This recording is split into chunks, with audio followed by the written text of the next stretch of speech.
decirte que el superhéroe, el gran superhéroe es Jesús.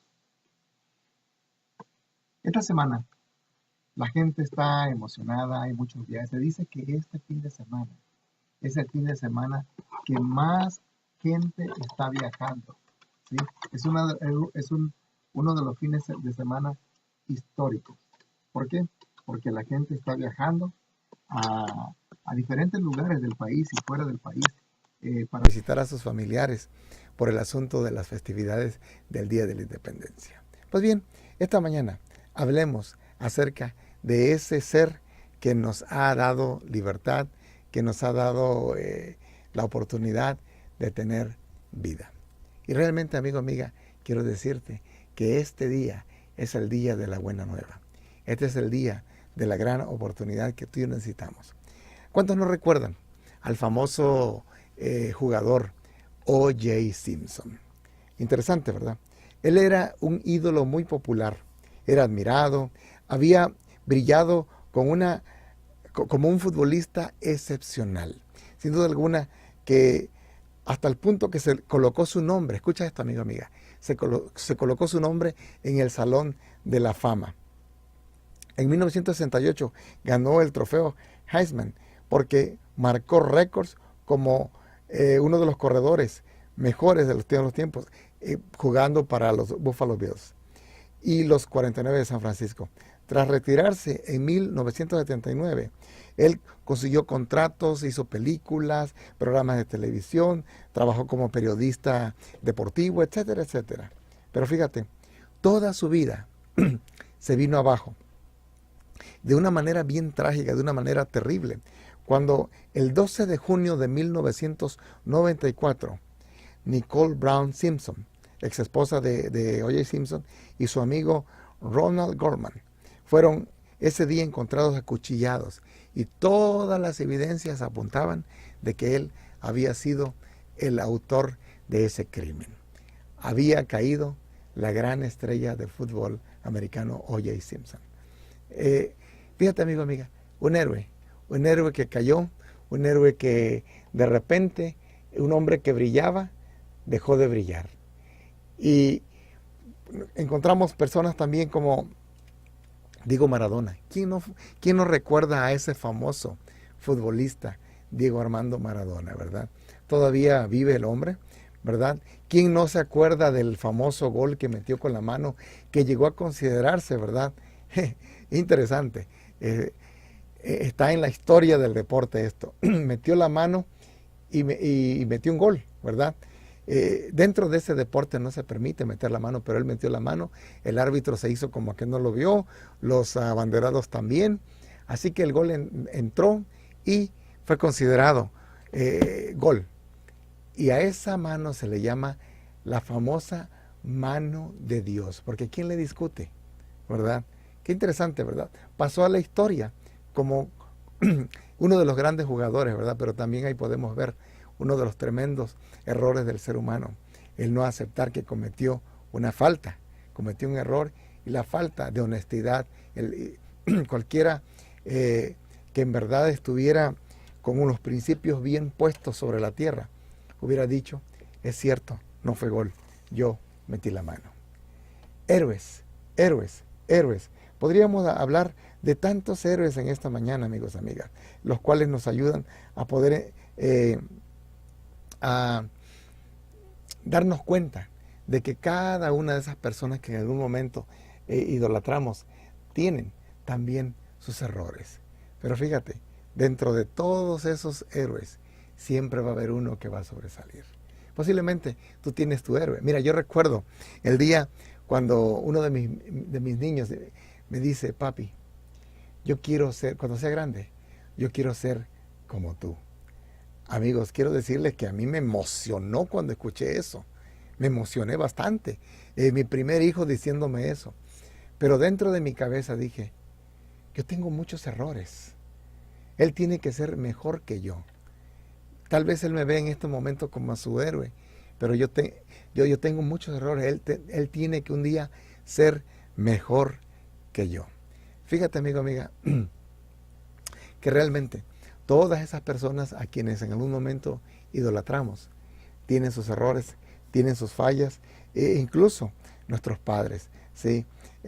Para mí, mi padre, por su manera como fue transformado por el poder de Dios, quiero decirte, amigo, amiga, que mi padre fue un hombre excepcional. Dios lo cambió, Dios lo transformó, Dios hizo de su vida una vida admirable. Incluso recuerdo en esos días cuando mi padre falleció, los mensajes que me mandaban algunos amigos, personas que lo conocieron personalmente, decían, en verdad tu padre era una persona extraordinaria. Amigos, la admiración que sentimos por las personas es linda, se puede, te hacen emocionarte, ¿sí? Te hacen sentir feliz, pero quiero decirte que nunca, nunca, nunca, nunca puedes tú comparar la vida de una persona que vivió sin pecado, que vivió sin errores y que vivió y sabía que nació para poder ayudar solamente al ser humano a salir de ese hoyo en el que él se encontraba. Fíjate, la vida de Cristo es una vida extraordinaria. ¿Sí? Su mismo nacimiento, desde el momento que él nació, fíjate, cómo las circunstancias que se dan para que él naciera. Tuvo que viajar, su padre y su madre tuvieron que viajar hacia Belén porque había un censo. Y ahora en ese censo le tocó, ellos no eran de ahí, ellos eran de Nazaret, ¿sí? Así que ellos tuvieron que viajar a Belén. Él debió de haber nacido en Nazaret de acuerdo a la situación en la que estaban. Sin embargo, ellos viajaron y ahí nació en Belén y de acuerdo a como estaba dicho en la Escritura. Fíjate, este niño fue siempre perseguido. Desde el momento en que nace, es perseguido por el rey Herodes, lo intentan matar, huye a Egipto, y ahí es la famosa matanza de estos bebés, ¿verdad? Y Jesús salvó su vida. Regresó posteriormente a Nazaret, ahí creció prácticamente, el resto de su vida las pasó ahí, ¿verdad? Muchos años. Y posteriormente se dedicó a su ministerio. Ahora, ¿Cristo sufrió tentaciones? Oh, claro que sí, amigo, amiga. Cristo sufrió tremendas tentaciones. Y quiero decirte que todas las tentaciones que el Señor Jesús sufrió, las sufrió por ti, las sufrió por mí. Es decir, Él experimentó el dolor, Él experimentó la tristeza, Él experimentó lo que tú y yo experimentamos en algún momento, porque Él quería dejarte saber de que Él está a tu lado. Mira, amigo, amiga, nadie te pudo amar como Él. Nadie te pudo amar como Él. Nadie. El amor de Dios está vertido en todo lo que tú puedes contemplar a tu alrededor. Y te puedes dar cuenta de que Cristo es el único superhéroe. ¿Por qué es el único superhéroe? Bueno, porque en Él no se encuentra mancha, porque en Él no se encuentra ningún error. Y Él es capaz de transformar tu vida. Él es capaz de hacer de tu vida una vida diferente completamente. En verdad. Mira, a través de mi ministerio, he podido conocer personas que han estado en situaciones que en verdad podríamos decir que ya no hay solución para ellos. Que para ellos ya no hay esperanza, que para ellos ya no hay perdón. Que para ellos ya no hay una oportunidad más porque son un caso perdido. ¿Sí? Son casos perdidos. Recuerdo a este muchacho que un día, tocando puertas en cierto lugar de este país, ¿verdad? Lo conocí, era un muchacho tirado al alcohol, tirado al vicio, tirado a la vida de promiscuidad. Era un muchacho que uno lo encuentra y tú dices, qué pena que este muchacho tan joven esté desperdiciando su vida de esta manera. Y este muchacho Este muchacho abrió su corazón al Señor Jesús. Abrió su corazón, lo visité. Muchas veces lo encontraba borracho, tirado. A veces me decía, no quiero hablar con usted, váyase por favor. Varias veces le hablaba por teléfono y me decía, ¿sabe que tal muchacho no está? Y yo sabía que era él. Él vivía con unos compañeros y él mismo me decía, no está. Yo sabía que era él. Pero un día me dice, Pastor Javier, mire, yo a usted le he fallado mucho, le he fallado a Dios. Porque tantas veces usted me ha buscado y yo he rechazado su invitación. Pero ¿usted cree que el Señor puede aceptarme tal como estoy? Y le dije, claro que Él puede. Claro que Él puede hacer de tu vida en esta mañana, en este día, una vida diferente. Quiero decirte, amigo, amiga, que este muchacho le dio la oportunidad al superhéroe de su vida. Le dio la oportunidad a ese Cristo viviente. Y ese muchacho, ese día recuerdo cuando nos arrodillamos para orar por su vida, por su salud, por su salvación. Y me dijo, pastor, quiero ir a la iglesia. Comenzó a ir a la iglesia. Comenzó a asistir, comenzó a recibir estudios bíblicos. Y un día finalmente tomó la decisión de entregarse en los brazos de Cristo Jesús. Cuando este muchacho se entrega a los brazos de Cristo Jesús, su vida cambia completamente. Pasaron los años, dejé de verlo, dejé de saber de su vida. Hoy sé que todavía sigue en los brazos de su único y gran Salvador, Cristo Jesús. Por eso quiero decirte, amigo, amiga, que en verdad Jesús es el superhéroe. Él es el único que puede en verdad tener la victoria sobre el pecado. Mira, un día Jesús, platicando con los fariseos, le dijo a los fariseos, ¿quién me redarguye de pecado? Es decir, ¿quién me va a convencer a mí de que soy pecador? ¿Quién va a hacerme entender de que yo soy pecador? Porque yo no tengo pecado. Y en verdad los fariseos no encontraron pecado en él, a tal grado de que ellos mismos decidieron inventar una historia, comprar testigos falsos para de esa manera poder acusarlo y posteriormente enjuiciarlo y matarlo. ¿Por qué? Porque no encontraban nada en contra de él. Por eso, cada persona que en esta mañana está escuchando este mensaje puede hacer los méritos de Cristo suyos. Es decir, tú, querido amigo, querida amiga, puedes tomar los méritos de Cristo Jesús y hacer de la vida de Él, hacer la tuya, al aceptarlo como tu Salvador personal. Fíjate, esta es la verdad del Evangelio. Cuando tú aceptas a Cristo como tu Salvador personal, Él es capaz de hacer su vida, la hace tuya, y tu vida, tu pecado, Él lo toma, lo arranca de tu vida.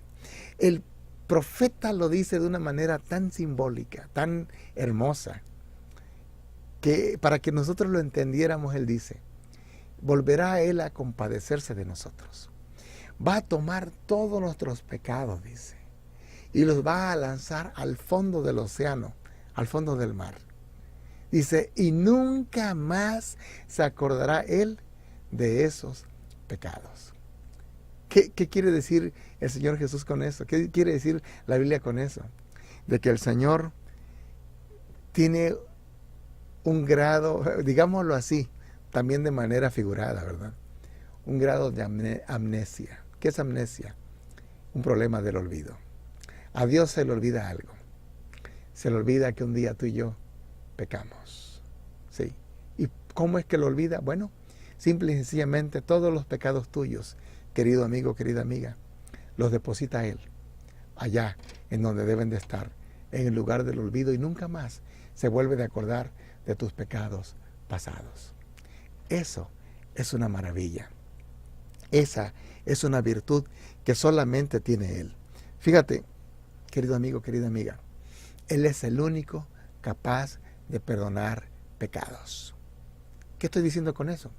De que ningún hombre en esta tierra puede tener la capacidad, tiene la habilidad de poder decir, yo soy el que te puede perdonar pecados, yo te absuelvo de todo pecado. Quiero decirte, amigo, amiga, que esa es una gran blasfemia. Porque el único que puede perdonar tus pecados y los míos es Cristo Jesús.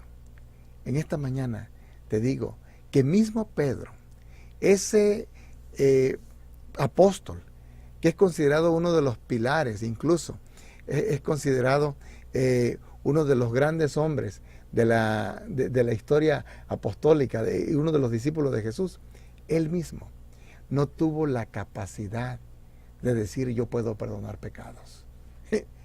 Escucha lo que estoy diciendo, amigo, amiga. Ni mismo Pedro tuvo el hecho de sentirse con la habilidad de decir yo soy todo un santo, bésenme los pies o las manos. Un día se le acercó un centurión romano, Cornelio, y en cuanto lo vio, vino y se le arrodilló y le quiso besar la mano, los pies, y Pedro le dice, no, por favor, no te acerques a mí. Yo no soy la persona a quien tú debes de adorar. Imagínate tú. Ese hombre no se dejó adorar, ni besar los pies, ni las manos. Un día, ese es Pedro, un día, Juan el apóstol, el discípulo amado, el discípulo del amor, un día él tuvo una visión, ¿verdad? Y él se encuentra con un ángel, y él dice, cuando yo lo vi, caí a sus pies y me postré para adorarlo. Pero el ángel me dice, no hagas eso. Levántate porque yo soy un siervo como tú. Imagínate, un ángel no se dejó adorar. Si un ángel no se dejó adorar, ¿por qué un hombre debería de dejarse adorar?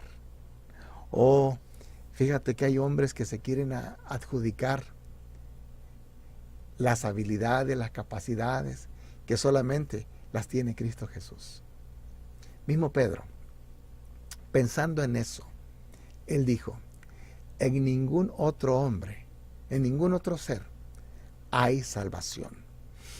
Porque no hay ningún otro nombre dado a los hombres debajo del cielo en que podamos nosotros ser salvos.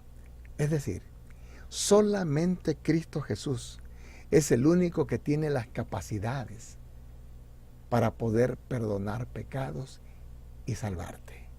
Por eso te digo, amigo, amiga, que en verdad Él es el único ser capaz de hacer de tu vida una vida nueva, una vida transformada. Escucha este hermoso canto.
¿Por qué Jesús tuvo que morir? Imagínate tú, amigo, amiga, el hecho de que Jesús, desde que Él tuvo uso de razón como humano, como niño, sabía que Él iba un día a ser muerto. Imagínate que crecer y saber que naciste para morir. Sabemos los seres humanos que tú y yo sabemos que un día vamos a morir. Pero ahora imagínate saber que la misión de tu vida, más que ser un abogado, un doctor, etcétera, etcétera, la misión tuya es morir. Y morir por la raza humana. Cristo Jesús lo sabía. A los 33 años enfrentó su destino cara a cara. Imagínate, amigo, esa realidad de su muerte, que desde la eternidad ya había sido trazada. Allá antes, dice San Pedro, ¿verdad? Que estaba destinado como sacrificio desde antes de la fundación del mundo. En 1 de Pedro 1:20 se encuentra esto. Desde antes de la fundación del mundo, Cristo ya sabía que Él tenía una misión que cumplir. El venir y morir por el pecador. Por lo tanto, Él es considerado el superhéroe. ¿Por qué? Porque Él en verdad tuvo que dar su vida no tan solo por uno, no por una nación, no tan solo por los judíos, sino que Él dio su vida en rescate por todos los seres humanos que en algún momento han pisado, ¿verdad?, esta tierra. Todos los seres que han pisado esta tierra, Cristo vino para poder salvarlos, para poder darles vida eterna. Ahora fíjate, amigo, amiga, qué tremenda la decisión que Cristo tuvo que tomar. Ese jueves de noche, después de que Él hubo cenado con sus discípulos, estuvo Él, se fue al huerto del Getsemaní, ahí estuvo meditando. Dice la Biblia que Jesús se arrodillaba y oraba al Padre, y su sudor eran como gotas de sangre.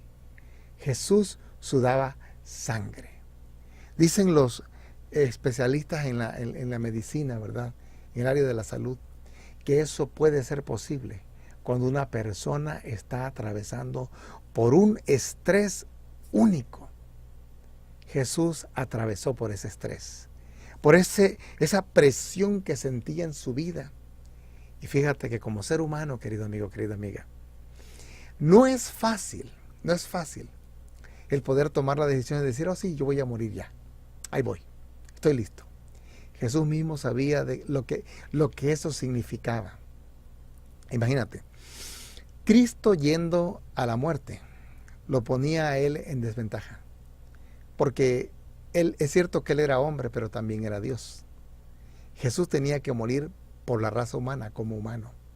Pero el solo hecho de atravesar por ese momento le daba a Él la desventaja de el espíritu, ¿verdad? El deseo de supervivencia, de querer vivir.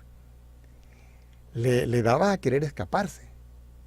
Él ese jueves de noche, Él dijo, Padre, si es posible que pase de mí esta copa, hazlo, Señor. Pero si no hay otra manera de salvar al ser humano y tengo yo que beber esta copa, la voy a beber. Y bebió Jesús la copa de la ira de Dios.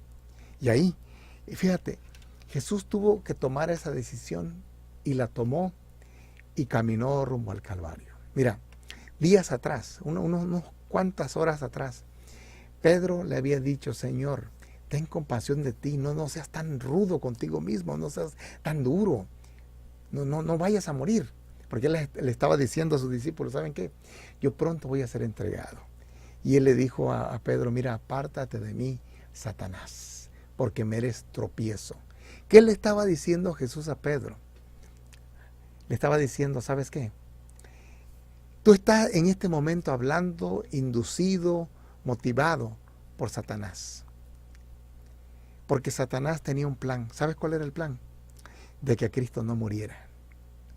El plan de Satanás era de que Cristo viviera y que se entretuviera en las cosas de este mundo. Por eso, Él siempre le presentó a Jesús algo atractivo. Desde cuando Cristo inició su ministerio, en cuanto fue bautizado, Jesús fue llevado al desierto. Y allá en el desierto se le aparece Satanás y le dice, si eres hijo de Dios, haz que estas piedras se conviertan en pan. Y Jesús le dijo, escrito está, no tan solo de pan vivirá el hombre. Imagínate, si Jesús le hubiera dicho, sí, te voy a demostrar en verdad que yo sí soy Dios y te voy a convertir las piedras en pan, Satanás hubiera dicho, así como decimos cuando nos emocionamos, yes, ¿verdad? Satanás hubiera dicho, viste, me hiciste caso, ya eres mío, te tengo a mi merced porque todo lo que yo diga tú lo vas a hacer ahora. Satanás después le pone otro puntapié. Le dice, mira, aviéntate de aquí del templo, ¿verdad?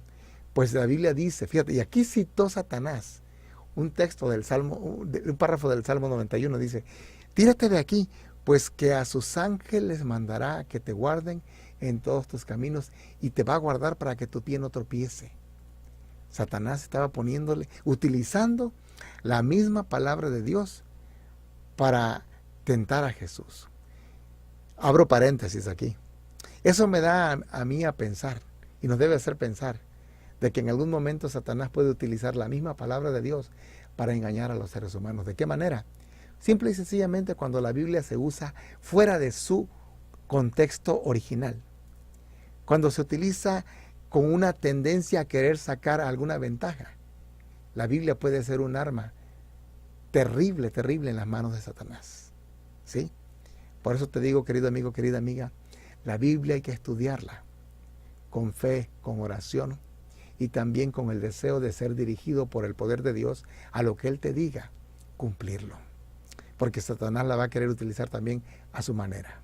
Cierro paréntesis.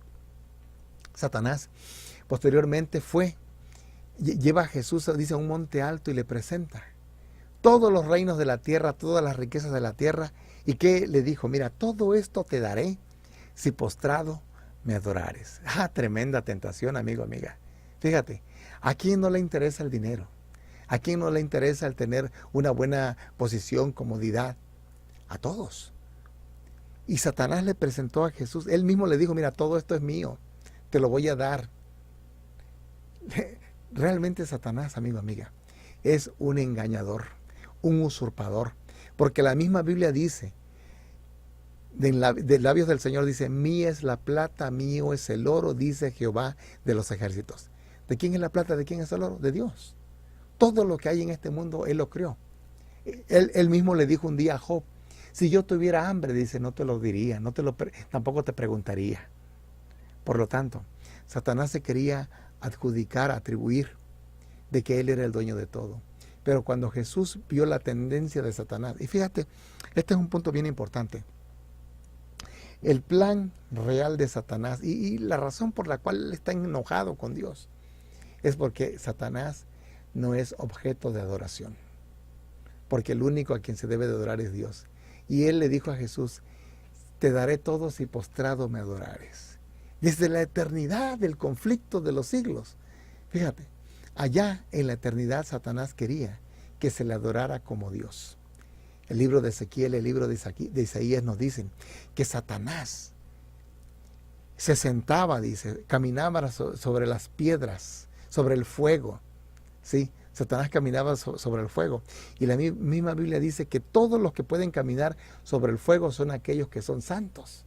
Un día Satanás, antes de ser Satanás, llamado Lucifer, que significa lucero del amanecer, él era uno de los ángeles más excelsos que había en el universo. Por lo tanto, él tenía la habilidad de caminar en el fuego, de andar en todo, estar en la presencia misma de Dios. La Biblia dice que él era el querubín cubridor. Ahora, este enemigo, de repente sintió el deseo también de ser adorado porque se sentía muy hermoso. Y cuando no fue adorado, cuando no se sintió que lo tomaban en cuenta para algunas decisiones ejecutivas, él dijo, pero si yo soy uno de los ángeles principales y uno de los más hermosos, ¿por qué a mí no me toman en cuenta? Y desde ahí, él comenzó a agarrar rabia en contra de Jesús. Porque él era y es el único que ejecuta las cosas que suceden en el universo, al lado de su Padre. Entonces, y con el poder del Espíritu Santo, ¿verdad?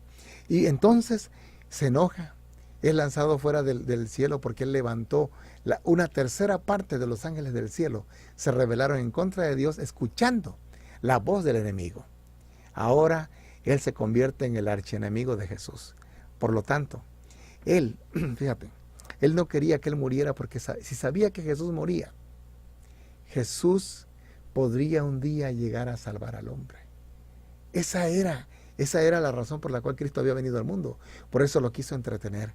Por eso Él le quiso ofrecer los dones. Por eso Él le dijo, mira, adórame solamente, dobla tantito la rodilla. ¿Sí? Por eso, y dentro de toda la multitud, y dentro de todos los fariseos, cuando le gritaban a Jesús en la cruz, si eres hijo de Dios, bájate de ahí. ¿Qué es lo que estaba diciendo? Mira, esos labios de esas personas que gritaban eran movidos por el mismo Satanás. Esa gente que estaba ahí gritando, muchos de ellos, eran ángeles disfrazados de humanos, gritándole a Jesús, bájate de ahí, no tienes nada que hacer ahí. ¿Por qué? Porque él sabía que si Jesús moría, podría llegar a ser el gran libertador de tu vida y de la mía. Como decía el canto, nadie pudo amarme como Cristo. Nadie. Querido amigo, querida amiga, quiero decirte que nadie en este mundo es capaz de amarte tanto como Él lo hizo por ti y por mí. Fíjate, a través de la vida de Cristo, nosotros podemos ver que Él en verdad vivió una vida, San Pablo dice, fue tentado en todo, pero sin pecado. Por eso Él es el único que tiene las credenciales para poder liberar al ser humano. Por eso decía anteriormente que no hay en el mundo ningún ser humano que te pueda decir, te absuelvo de pecado. ¿Por qué? Porque nadie tiene la santidad ni la pureza de carácter que Jesús ha tenido. Desde que el hombre es hombre, ¿verdad? Y entró en pecado, después del pecado todos los que nacen en esta tierra, hombres y mujeres, nacen con el pecado. No hay ningún ser que no necesite la gracia divina. No hay ningún ser que necesite la salvación de Cristo Jesús. Todos estamos en desventaja. Todos vivimos esclavos del enemigo. Desde que nacemos, ya nacemos con la tendencia al mal. Esto lo hemos repetido en alguna ocasión. Fíjate, desde que el ser humano nace, es egoísta. Desde que el ser humano nace, él desea todo para sí. Contempla a esos niños, a ese niño que de repente se levanta, le da hambre a las 2, 3 de la mañana, ese pequeño de meses. A él no le importa si su mamá está con sueño, está cansada, si la mujer está enferma. Él quiere comer y quiere ser atendido. Fíjate, el niño comienza a caminar, comienza posteriormente a hablar, y las primeras palabras que aprende, ¿cuáles son? Mío. Y por lo general siempre tienen sus manos bien cerradas. ¿Por qué? Porque ellos dicen, esto es mío. Esa es una de las primeras palabras. Desde el momento son egoístas. Y yo a veces me pregunto, ¿verdad? ¿Quién les ha enseñado a los niños a ser mentirosos? Fíjate, desde que tienen uso de razón y pueden hablar y saben cómo se pueden salir con las suyas, los niños dicen, ¿verdad? Que dicen mentiras. A mí me ha tocado ver a los niños, escucharlos. Niños que recién comienzan a hablar, cometieron algo, tiraron algo, rompieron algo, y tú le preguntas, ¿quién fue? ¿Qué dicen ellos? Yo no fui. La pregunta es, ¿será que la mamá y el papá le enseñaron a mentir? No. Miren, no es por ponerme de ejemplo, dicen por ahí que uno nunca debe usarse como ejemplo, pero al menos en casa jamás le hemos enseñado a mis hijos a mentir. Y de repente uno dice, bueno, ¿de dónde sale este niño que es mentiroso? ¿De dónde? Amigo, amiga, ¿sabes por qué?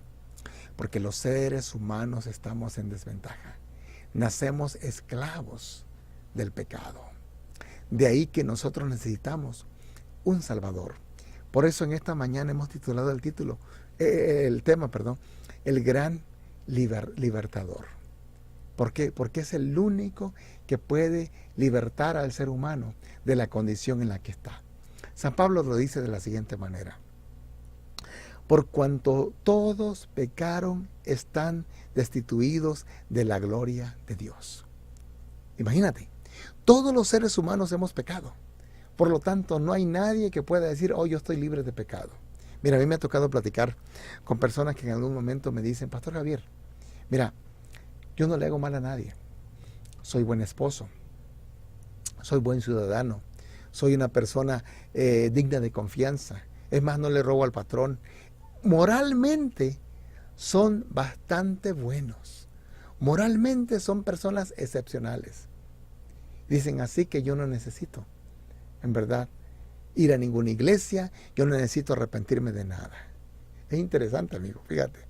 Pero realmente te digo, cuando uno dice que no necesita nada de eso, uno está poniéndose en el terreno en el que el enemigo quiere que tú estés. Que sientas que no tienes ningún error en tu vida. La Biblia es clara cuando dice, por cuanto todos pecaron, están destituidos de la gloria de Dios. Todos los seres humanos somos pecadores. Mira, posiblemente en esta mañana me está escuchando alguien que en algún momento se ha sentido igual. Mira, San Pablo tenía un problema. Antes de él llegar a ser el famoso San Pablo, él era conocido, o su nombre real, con el cual nació, era Saulo. Y él era de la ciudad de Tarso, por eso es conocido como Saulo de Tarso. San Pablo guardaba, en este caso, Saulo de Tarso, ¿verdad? Guardaba todo. Él en una de sus cartas dice, miren, en cuanto, si hay algo de lo cual yo tengo que gloriarme, dice, como hombre, me voy a gloriar yo. Porque dice, yo soy un hombre que fue circuncidado al 8º día. Dentro de la ley judía, los niños tenían que ser circuncidados. Y él dice, yo cumplí. Mis padres cumplieron con llevarme en el día exacto. Fui llevado y fui circuncidado. Y luego dice, soy de la tribu de Benjamín, judío de judíos. Dice, fariseo de fariseos. En cuanto a la ley, soy irreprensible. No tengo error.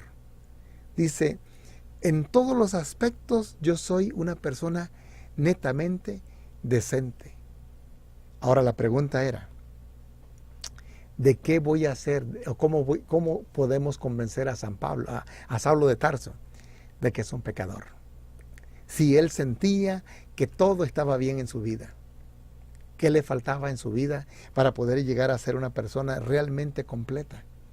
Él pensaba que estaba completo. Él pensaba que no necesitaba la ayuda de Dios. Porque él pensaba, de acuerdo a sus méritos, de acuerdo a sus títulos, de acuerdo a lo que él tenía, él consideraba que él era una persona capaz de poder tener toda la vida eterna. Fíjate, pero un día, cuando se encuentra con Jesús, se da cuenta de que lo que le faltaba a su vida, el ingrediente esencial, principal de su vida, era Cristo Jesús. Y fue entonces cuando San Pablo se doblega ante Cristo, cae del caballo y le dice, Señor, ¿qué quieres que yo haga? Y es ahí donde comienza la historia del gran apóstol San Pablo. Ahí comienza su vida cristiana, en obedecer a Cristo. Y ahora él descubre que Cristo es su verdadera razón para vivir. Ahora, él mismo dice posteriormente en una de sus cartas, dice, antes, lo que todo para mí era ganancia, dice, ahora lo tengo por basura. Para mí es una cosa que no tiene ninguna importancia. Algunos creen que mismo San Pablo, por el hecho de haber sido convertido al cristianismo, sus padres, sus familiares lo habían desheredado. Por lo tanto, él dice, todo lo que yo consideraba ganancia para mí ahora es basura. Y ahora, todo lo hago a un lado con tal de seguir a Cristo, de servirle a Él, de alcanzarlo a Él. Ahora él dice, porque para mí el vivir es Cristo y el morir es ganancia. ¿Notas, amigo, qué había pasado? Ahora San Pablo sabía que la vida para él tenía un significado real porque había conocido al Cristo viviente. A ese Cristo que vivía constantemente en su vida.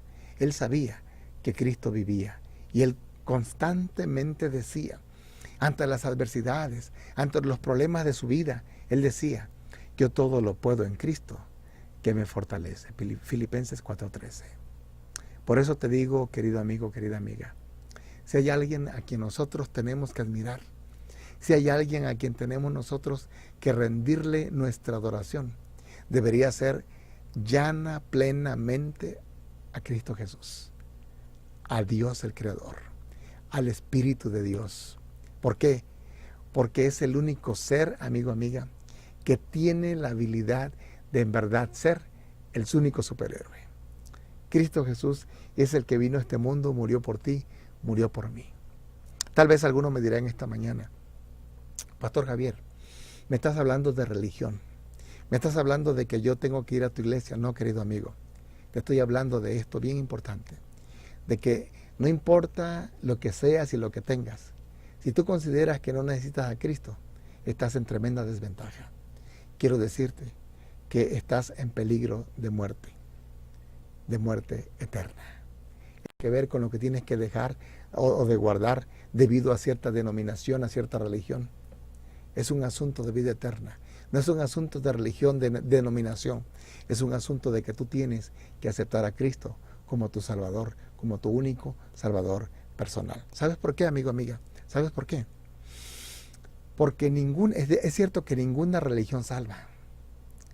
Y aquí bien cabe esa frase. Ninguna religión salva. El único que te salva es Cristo Jesús. Por eso, si en esta hora tú estás viviendo lejos de Dios, lejos de Él, quiero decirte que estás en peligro. Pero tampoco quiero darte una mala noticia. No quiero decirte, ¿verdad?, que te vas a perder en este momento. No. Quiero decirte que también hay una oportunidad de vida para ti, si tú aceptas a Cristo como tu único Salvador personal. Cuenta mi madre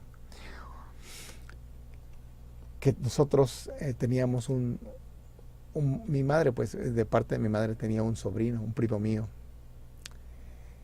Mi madre, siendo cristiana, ella veía cómo él se perdía en los vicios, en la promiscuidad. Tenía a su esposa, pero vivía, ¿verdad?, con mujeres, se prostituía, vivía una vida de promiscuidad. Mi madre le hablaba de Dios, le hablaba del amor de Dios, de su perdón. Y él decía: tía, no me hable. Yo no necesito de esas ideas, de esas cosas. Yo tengo mi religión. Imagínate, él había sido criado en la iglesia popular. Y él decía: yo tengo mis ideas en lo que me enseñaron mi familia, en lo que me enseñó mi mamá y mi papá. Dice: yo no acepto ninguna otra religión. Sin embargo, no aceptaba a Cristo. No vivía lo que tenía que vivir. Pasaron los años. Yo recuerdo la vez que se enfermó con una enfermedad de transmisión sexual. Se medio curó. Pasaron los años. Contrajo problemas con el azúcar, diabetes. Posteriormente se fue consumiendo. Estando postrado en cama, mi madre le decía: hijo, mira, arrepiéntete. Sobrino, el Señor te ama. Dice mi madre que cuando ella le hablaba, este muchacho crujía los dientes y decía: tía, déjeme, no me moleste. Y crujía los dientes. Y dice mi madre: tristemente, querido hijo, dice, tu primo murió sin Dios, sin fe, sin esperanza.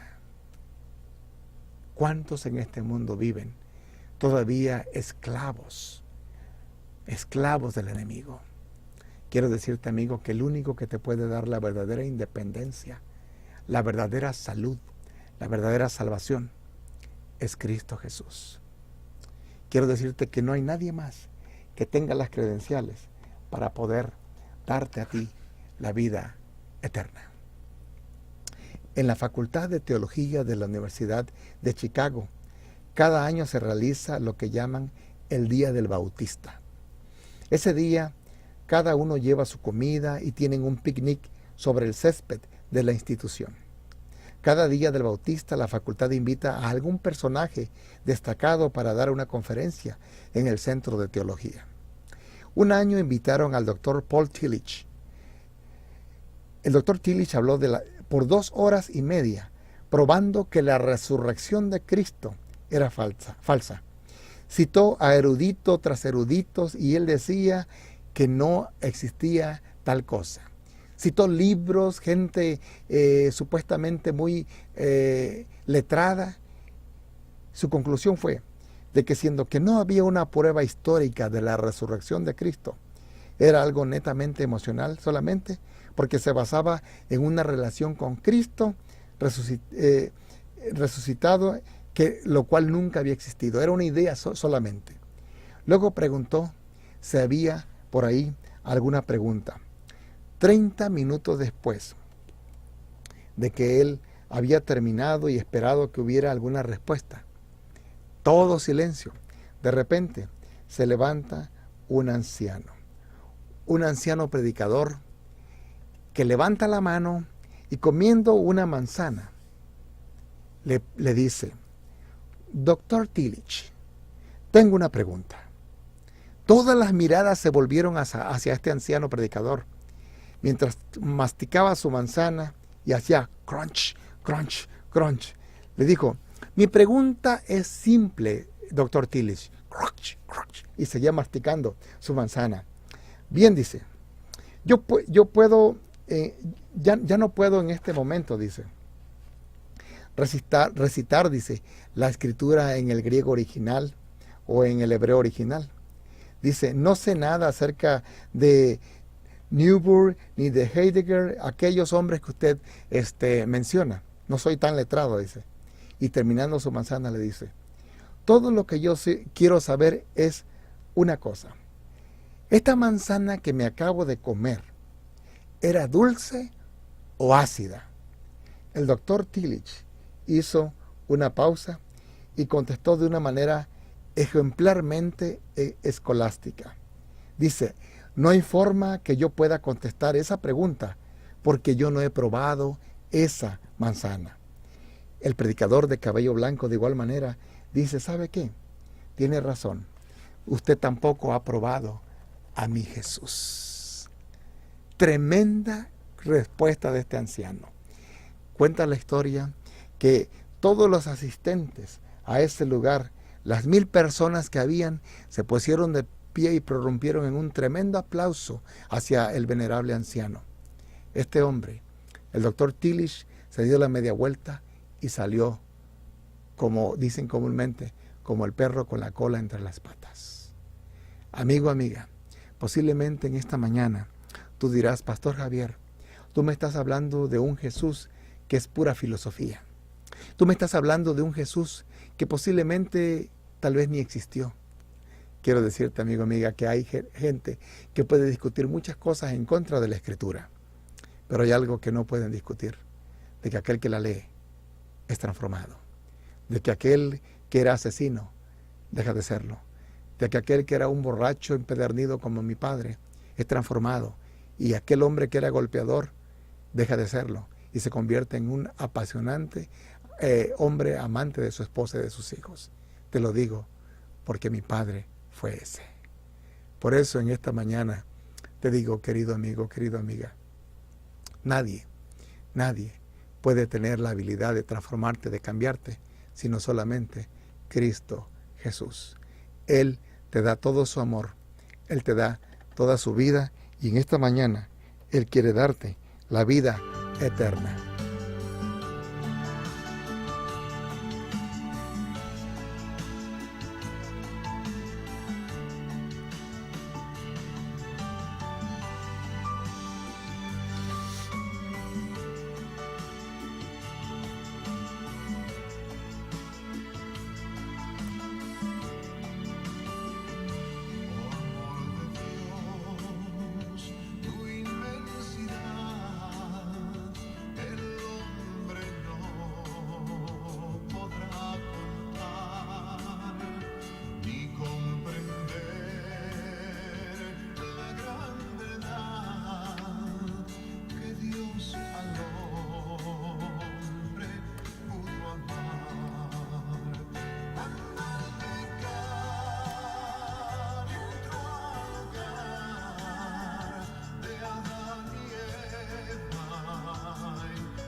Así es, querido amigo, querida amiga. El amor de Dios está brotando como un manantial para ti y para mí. Y en esta mañana concluimos este programa invitándote a que vengas a Él. ¿Me acompañas a orar? Gracias te damos, Padre eterno, por tu amor y cuidado, y porque en Jesús hay vida eterna. Gracias por ese gran ser que es una realidad, es el gran libertador de nuestras almas, y pedimos que tú salves a aquellos, Señor, que están escuchando este programa en esta hora, aquel que diga yo quiero ser de Cristo, que tú lo perdones y lo levantes para vida eterna. En nombre de Jesús lo pedimos y agradecemos. Amén. Así es, amigo, como terminamos en esta mañana nuestro programa La Razón de Vivir. No sin antes decirles que estamos ahí en el 1702 al suroeste de la avenida Jefferson, aquí en Lawton, Oklahoma. 1702 de la avenida Jefferson en Lawton, Oklahoma. Los miércoles a las 7 de la noche y los sábados a las 9 de la mañana comenzamos con la escuela sabática, y a las 11 en punto tenemos nuestro servicio de adoración. Nos gustaría poder conocerles, poder estrechar sus manos, y amigos, les deseamos que tengan una feliz semana. Recuerden que el gran libertador, el gran ser que te hace independiente es Cristo Jesús.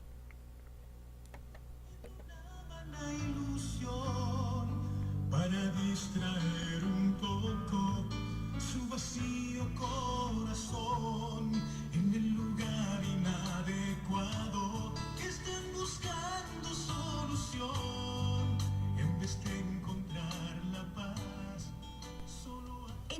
Amigos, les saluda el pastor Eduardo Javier y les agradecemos por tomarse el tiempo de ver nuestros videos de parte del ministerio Faithful Servants of Christ Jesus. Además, les invitamos a que busquen constantemente nuestros videos que estamos poniendo. Y de igual manera, nos gustaría que siempre nos dieran un like, un nos gusta. Y de esa manera, compártanlo de igual modo con sus amigos. También tenemos otro ministerio radial que se llama La Razón de Vivir. Todos los domingos de 9 a 10 de la mañana estamos a través de la 99.5 FM, transmitiendo desde aquí, Lawton, Oklahoma. También nuestra dirección está en el 1702 al suroeste de la avenida Jefferson, aquí en Lawton, Oklahoma. Los miércoles tenemos nuestra reunión a las 7 de la noche, sábados 9:30 nuestra escuela sabática, y a las 11 en punto tenemos nuestro servicio de adoración. Nos gustaría ser parte de ustedes, así que por favor, escríbanos, dejen un comentario, denos un like, y nos gustaría saber de ustedes. Muchas gracias. Que Dios les bendiga.